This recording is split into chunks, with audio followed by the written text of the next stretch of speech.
I'm proposing a new contract.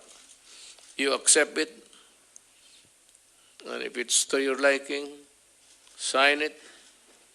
If you don't, then there is no water. I will order the military to take over, and I will nationalize the water issue, and then I will file the corresponding charges.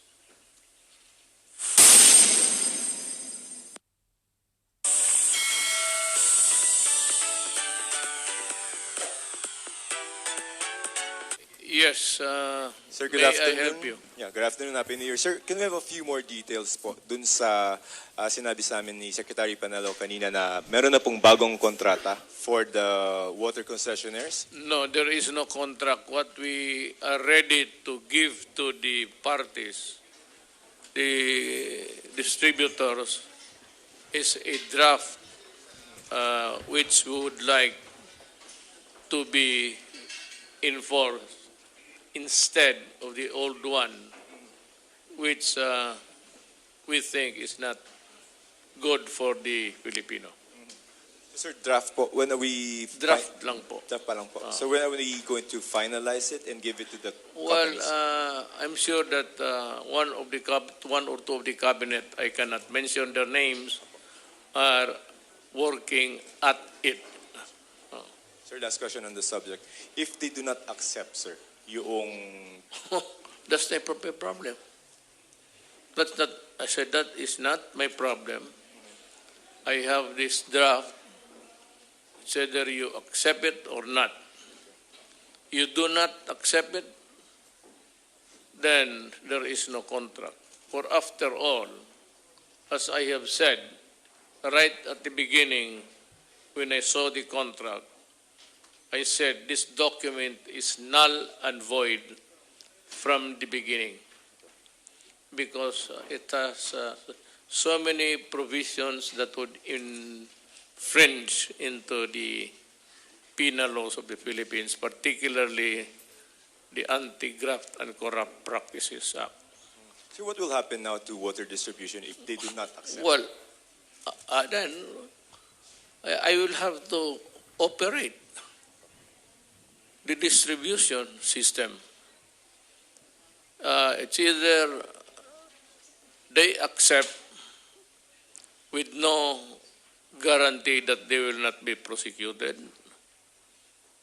or if they do not accept it, then I will nationalize the water system and prosecute them for plunder or staffa on a large scale. So do you have a time frame for the companies to decide? No, I'm not hurrying them up, but I am not paying anything. Forget, if I were the distributors, forget about that 7 million arbitral award. I am not going to pay anything, not a single cent. Wala namang value siguro yung centavos, pero wala silang makuha sa akin. Yeah, Mr. President, also on the press con of Secretary Salvador Penelo, may binanggit po siya na you have a message daw po to Iranian government regarding po sa mga OFWs natin sa bansa. Well, I have sent Secretary Mamao, he's Maranao, is a cabinet member, is my fraternity brother. I trust him. I've sent him to both Tehran and in Baghdad, if he can make it, to talk to the leaders about the plight of the Filipino workers. That is all there is to it.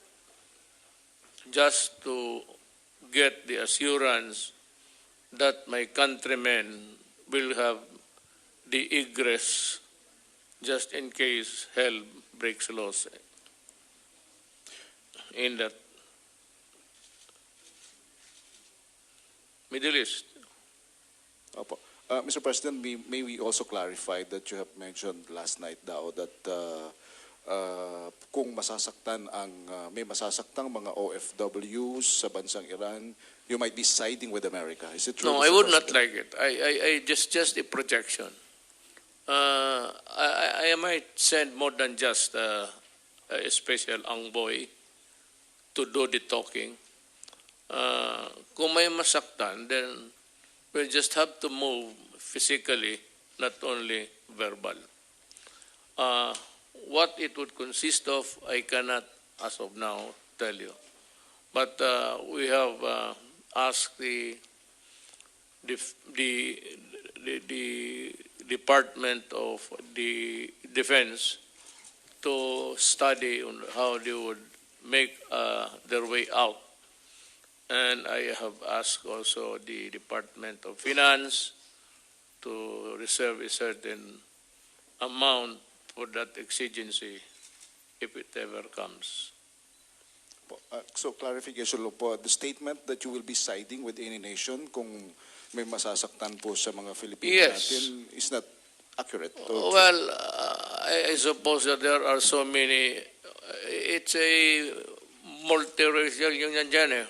Workers and all, Arabs of different persuasion, both in Sunni, Shiite, and you have the workers and you have the Americans there stationed.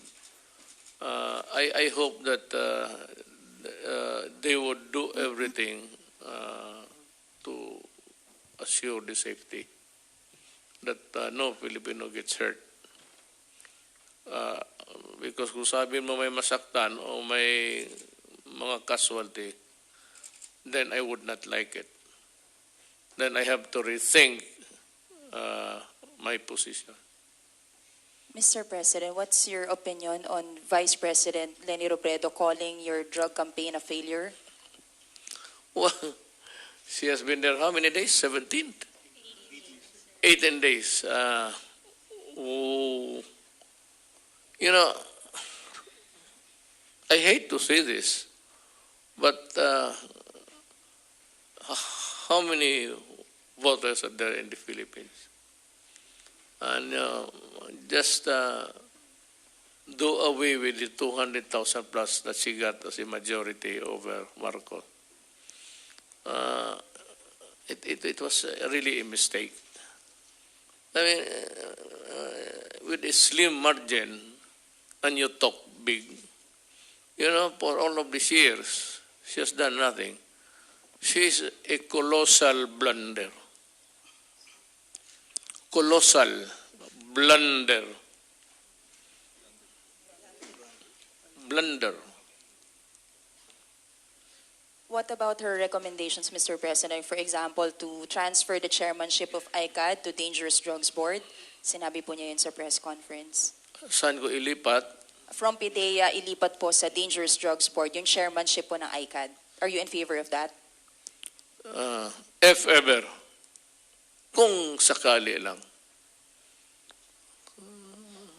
Maging presidente siya. Gawin niya yan. She does not lecture on me. I do not have the slightest, as a lawyer, lecturing on me. Well, she should revisit her record, I suggest. Mayor, Ma'am, in case po mag-escalate yung violence sa Middle East, yan ang masakit kong ngayon, ma'am. Diyan ako nakatulog talaga. Totoo lang. I was trying to, well, I was with two others and we were trying to shoot the breeze last night. Tulog ako siguro mga alas 5 na, alas 6. We're drinking coffee and just discussing how we would do it. That the plan is of the military. We're just reviewing it. So this is plan A, plan B, and the worst scenario case. puputok talaga. And they begin using high explosives. I-invoke po ba o i-enforce natin yung provisions ng enhanced defense No, operation? it applies only sa Philippines if there is an attack. And besides, the armed forces of the United States must get the permission from the. It's not automatic. So there is a provision that would allow U.S. troops to go to agreed locations in the Philippines in case kailangan nila ng stage point or jumping off point going to other. A transit Opo, sir. Or where they have the pagkas, bases. ganyan. We will continue to just the visiting Forces agree. forces agreement. We will continue to respect it in transit, but to use the Philippines as a launching pad or to fly the missiles and the rockets, I do not think that I have to stop. Refueling of their. Yes, I said normal. We allow ships of the great ships of other nations to park here and get some provisionings nila. How about allowing Philippine troops to join? Out of the question.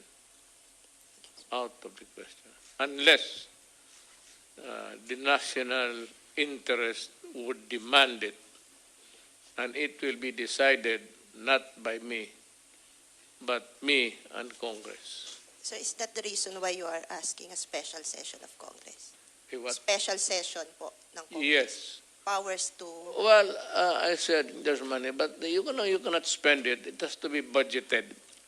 Only Congress can order the National Treasury to set aside a certain amount, and that is not enough. That is not no reason really for you to spend it. You have to get the permission from Congress to use the money. Okay na. Sir, good afternoon po. Balik tayo sa water. Na during your cabinet meeting last night, pwede po ba namin malaman yung kung ano yung magiging contents po ng bagong kontrata? No. I have to, well, por respeto naman, I would allow them to review it first and give their comments. But definitely, wala na din yung mga onerous na mga ano, sir. As sure as the sun will rise in the east every morning, the onerous provisions will have its sunset. Yes, sir. Last, yung sa mga owners po, yung sa mga may kinalaman sa kontrata, sir, kanina nabanggit ni Secretary Panelo, regardless kung pumayag po yung mga owners doon sa bagong kontrata na naipapresent sa kanila, sir, continuous rin po rin, itutuloy po rin yung pagsasampa ng kaso, sir. Tama po ba? Comment lang, sir. Well, I cannot stop anyone, especially a Filipino and a consumer of water, to file any case to want damages or anything. That's the worry of the concessionaires. It's not my worry actually. Wala akong pakialam dyan. I leave it to anybody's choice to run after or not to run after. Me, I said, I'm proposing a new contract. You accept it, and if it's to your liking, sign it. If you don't, then there is no water. I will order the military to take over, and I will nationalize the water issue, and then I will file the corresponding charges. It's clearly, you ask any lawyer, it's clearly large scale or maybe plunder. Thank you, sir. Thank you, sir. Thank you. Malapit tayong PNP chief. Not at this time. I have ordered Secretary Anyo to make the corrections. You know, historically, the police, the PNP, has always been a problem for any administration. Alam ninyo yan.